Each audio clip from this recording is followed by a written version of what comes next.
paz do Senhor, amém? Glória a Deus, motivo de muita alegria estar mais um dia na presença de Deus, aonde muitos ali hoje, ontem e outros dias atrás se enterraram, desceram a sepultura. Hoje eu estava ali no meu trabalho, e passou um enterro por ali. Praticamente todos os dias eu vejo ali passando pela pista 2, 3 enterros, e eu fico olhando como que tem muitas pessoas morrendo, enquanto eu e você está aqui com saúde, tem o privilégio de estar na presença de Deus para glorificar o nome dele. Então isso é um privilégio, porque muitos teve a oportunidade, mas não soube aproveitar. Então aproveite este momento para se entregar completamente a Deus. Amém? Abra sua Bíblia, aquele que estiver no Evangelho escrito por João. Evangelho escrito por João, capítulo de número 8. Evangelho escrito por João, capítulo de número 8, a partir do versículo 1. Vamos ler a partir do versículo 10. João 8, o 10 e o 11.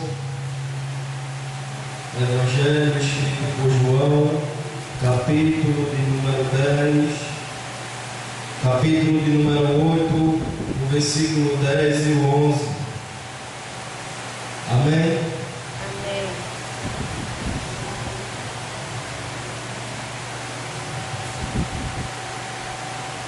E diz assim a palavra de Deus: endireitando-se Jesus, e não vendo ninguém mais do que a mulher, disse-lhe: mulher, onde está aquele teus acusadores? Ninguém te condenou? E ela disse: ninguém, Senhor. E disse-lhe Jesus: nem eu também te condeno. Vai-te em paz e não peque mais. Amém. Poder sentar em nome de Jesus. Glória a Deus. Palavra bastante abençoada, essa onde nós acabamos de ler, aonde ali vai falar sobre a acusação da mulher que foi pega em adultério, mas iremos falar um pouco sobre essa falsa impressão, aonde ali Jesus, no capítulo 8 de João, versículo 1, a Bíblia diz que Jesus ele sobe para o Monte das Oliveiras. E o que é que se faz no monte? Jesus sobe para o monte para orar. E quando Jesus ele sobe para o monte para orar, provavelmente Jesus ele sobe durante a tarde. Jesus ele passa a noite toda no monte orando. Jesus ele ali separa um momento para ter com Deus um secreto. Jesus ali ele está sempre ligado com o céu.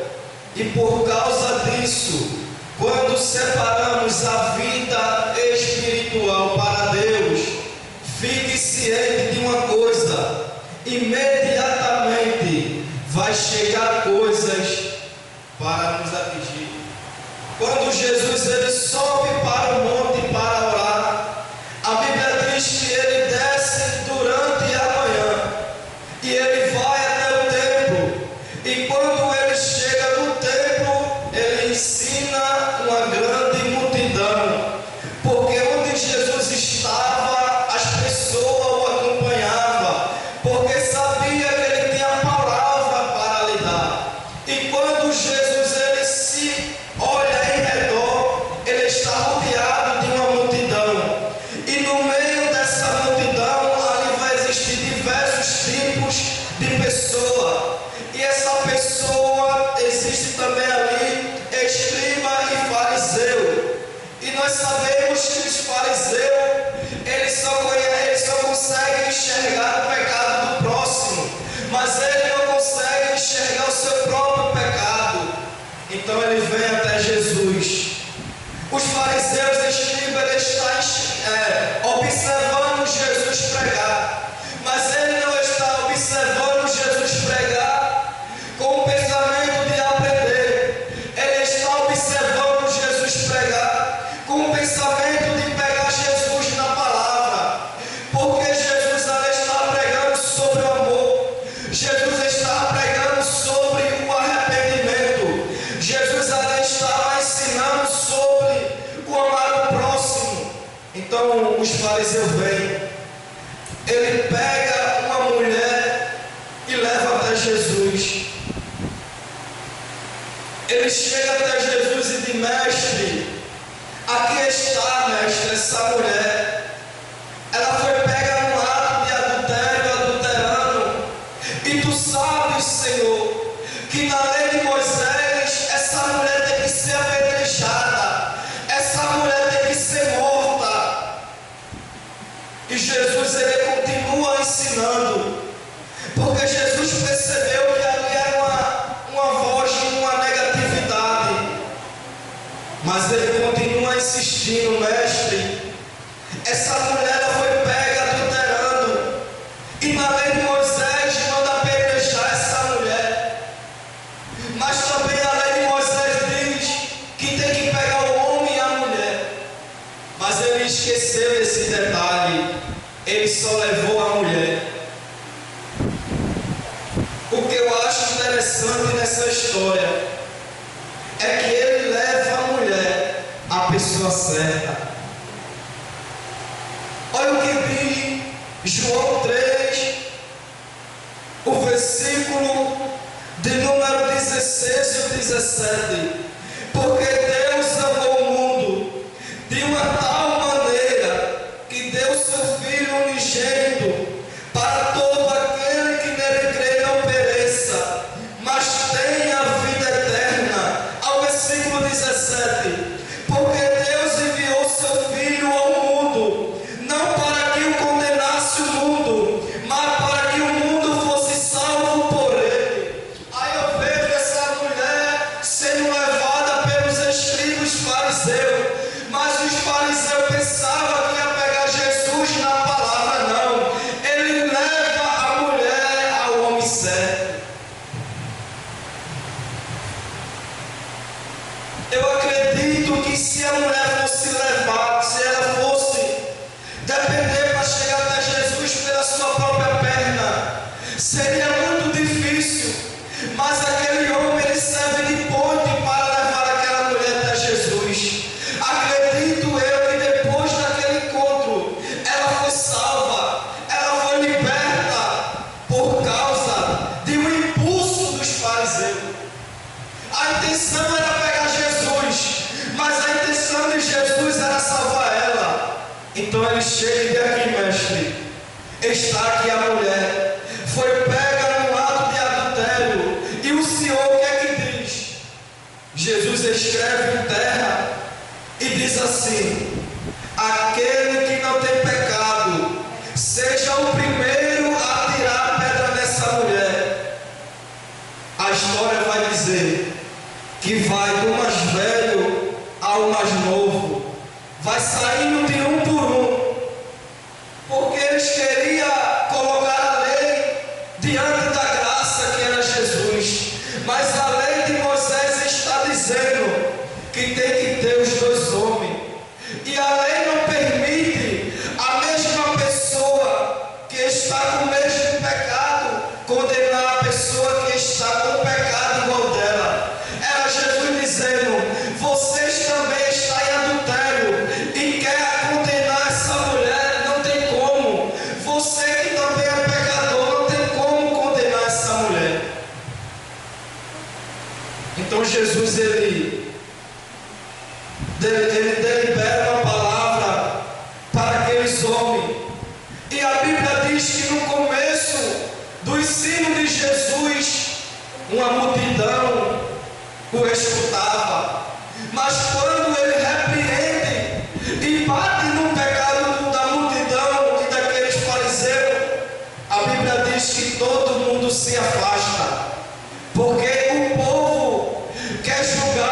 mas não quer escutar a verdade.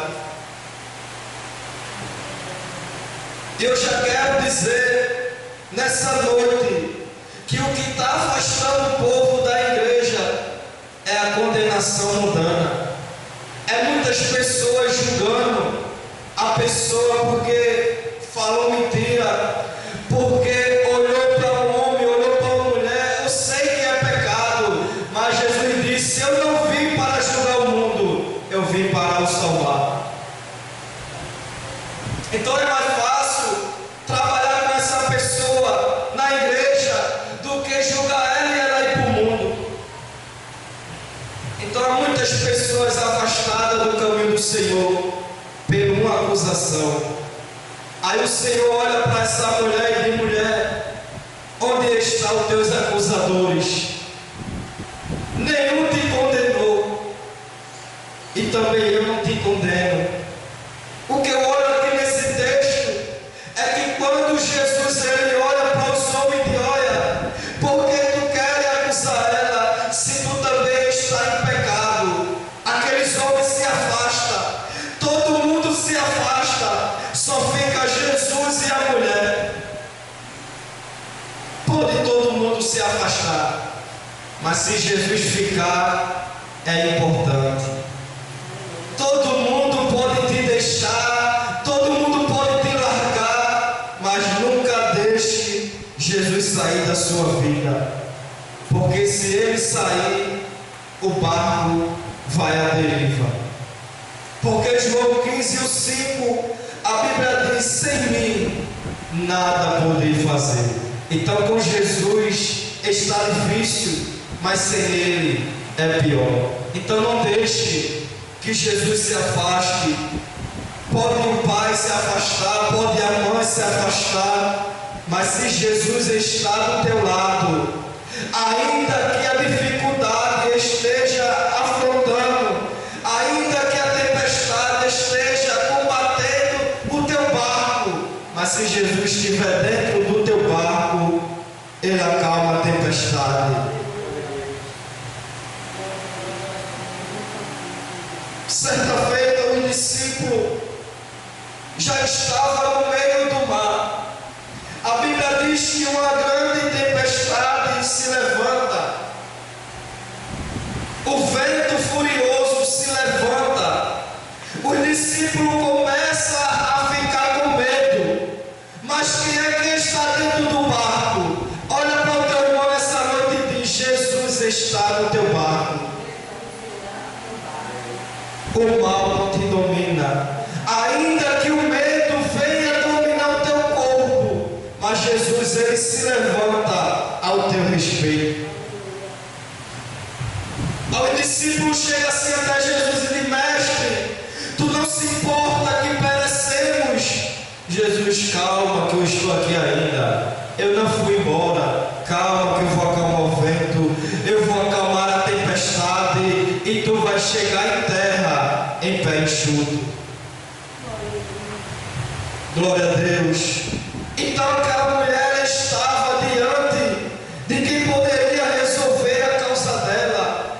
Aí muitas vezes a gente vai para o vizinho, a gente vai para a vizinha, a gente vai para A, vai para B, mas nunca vem até Jesus, porque se vir até ele, ele resolve. Não teve nenhuma pessoa que tentou alcançar Jesus e até alcançou, que não mudou de vida. Quem toca em Jesus, ele sai curado. Quem toca em Jesus, ele nunca mais será o mesmo. Então aquela mulher vai. Jesus olha para ela e diz: mulher, eu não te condeno, vai em paz e não peque mais. Então ela estava diante de quem poderia resolver a causa dela. Aí a Bíblia diz: não tema a quem pode matar o corpo e não sabe o que fazer com a alma. Ou seja, Jesus está dizendo: não tema ao ser humano, não tema porque ele mata o teu corpo, mas a alma ele não sabe aonde coloca. Mas temei aquele que é o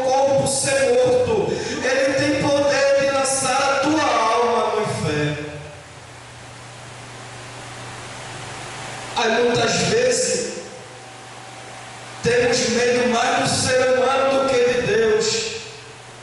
Então Jesus, ele diz sua palavra: temei aquele que pode lançar a tua alma no inferno.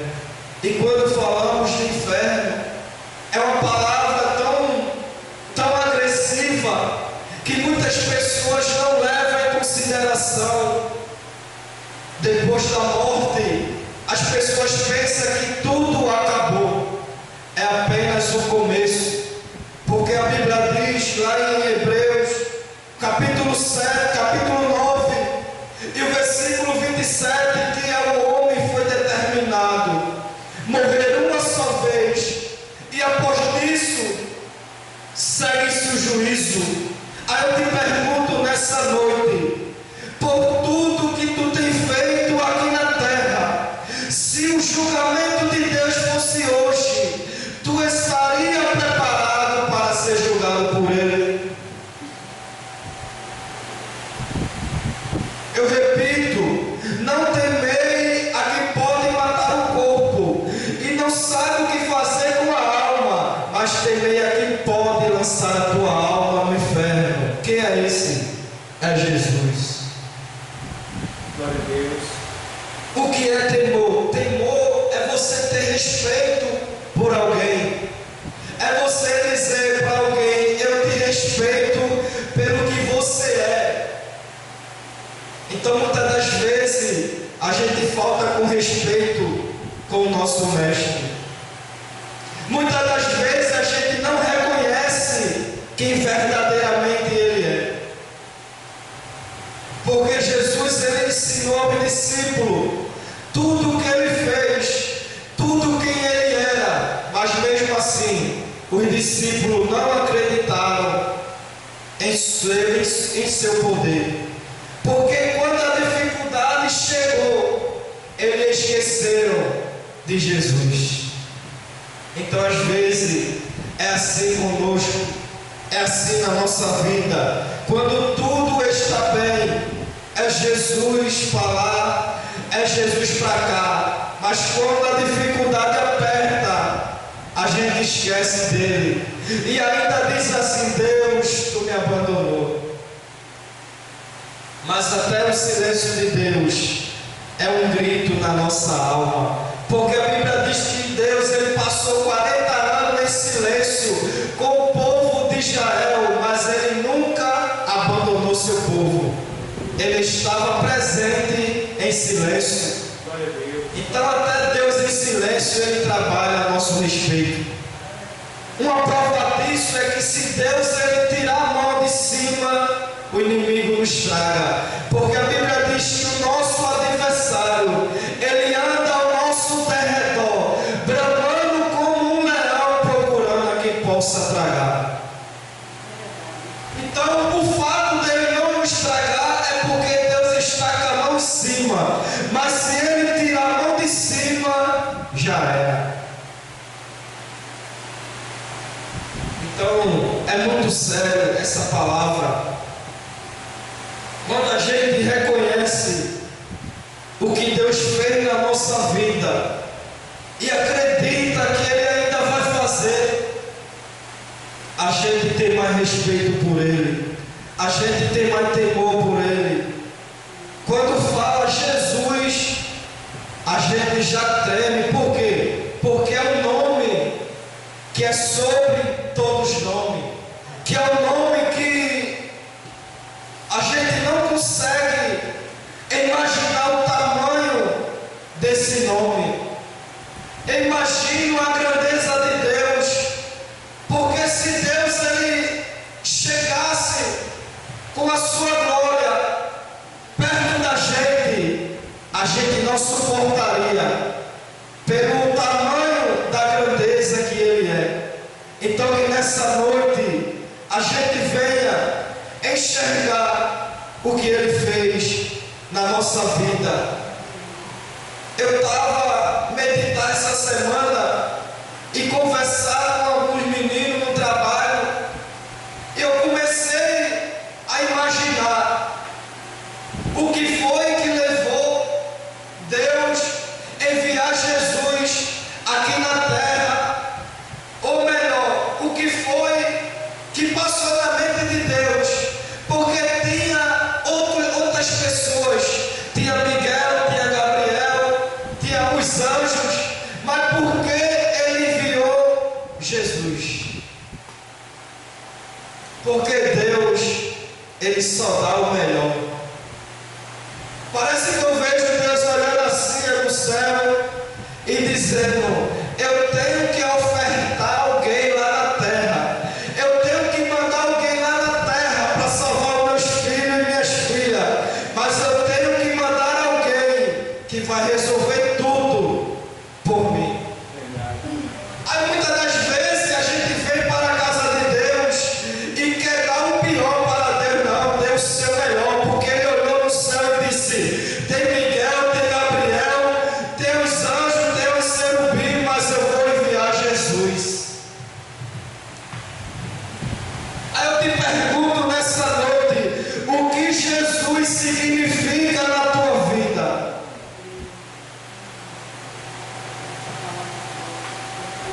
Porque se não fosse Ele, a gente nem aqui estaria. Jesus passou por um processo tão terrível que no final da sua jornada ele olhou para o céu e disse: Pai, se for preciso, afasta esse cálice de mim. E Deus em silêncio, nem o seu filho Deus poupou. E nessa noite a gente não quer dar o melhor para Deus. Jesus, ele estava tão ferido, Jesus estava tão angustiado, que ele não queria mais suportar aquela cruz. Ele disse: Pai, afasta de mim esse cálice. E Deus calado, Deus estava dando força a Jesus em silêncio. Então que nessa noite você receba essa palavra: Jesus está te dando força em silêncio. Tem pessoa que chegou aqui e disse: Deus, tu nunca mais falou comigo, mas Deus está trabalhando em silêncio. Oh, glória a Deus. Deus, eu não estou vendo o teu trabalhar, e Deus em silêncio. Só pelo fato de você tentar dormir e acordar com vida é o trabalhar de Deus. Porque o salmista Davi, ele disse: eu tentei e dormi e acordei, porque o Senhor me sustentou. Então ele reconhece que Deus, ele que sustenta. Se a gente fosse viver pelas nossas forças, a gente nem aqui estaria, porque a fúria do diabo é tão grande contra a minha e a tua vida, que a gente não teria capacidade de suportar isso tudo, mas é a graça de Deus. Aí Paulo chega o momento de dizer: Deus, retira esse espinho da minha carne, Senhor. Aí Deus disse: Paulo, eu não retiro, porque a minha graça te basta, Paulo, e o meu poder se aperfeiçoa na tua fraqueza. Aleluia. Aí Paulo pensou que estava fraco, mas ele estava tão forte, espiritual. Às vezes o semblante parece até estar doente, mas a alma está viva. Às vezes o semblante parece até estar bom, mas a alma está morta, está cansada, está carregada de tantas coisas. Aí Deus disse: a minha graça te basta, porque o meu poder se aperfeiçoa na sua fraqueza. Então foi essa palavra que Deus colocou em meu coração quando eu estava aqui meditando. Não era essa mensagem que eu queria trazer hoje para a igreja, mas mediante a petição, a oração em pensamento, Deus, ele me levou para essa história. Eu acredito que Deus, ele falou com alguém aqui nessa noite tremendamente. Glória a Deus. Então que Deus, ele abençoe a vida de todos os irmãos que aqui chegaram, e espero que você reconheça o que Deus fez pela tua vida e seja grato pelos mínimos detalhes. O que Deus quer da nossa vida não é dinheiro, não é carro, não é casa, é que você venha até Ele com o coração quebrantado e reconheça: Senhor, eu sou dependente de Ti. Sem o Senhor na minha vida, eu não posso nem andar, imagina falar. Então, mesmo sem força, mas venha até a igreja. Mesmo cansado, mas venha, porque aqui é o lugar que o fraco sai forte, o cansado sai regozijado, aonde o cego ele sai enxergando, e aonde o mudo ele sai falando.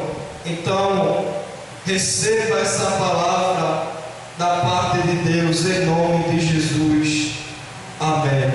Glória a Deus.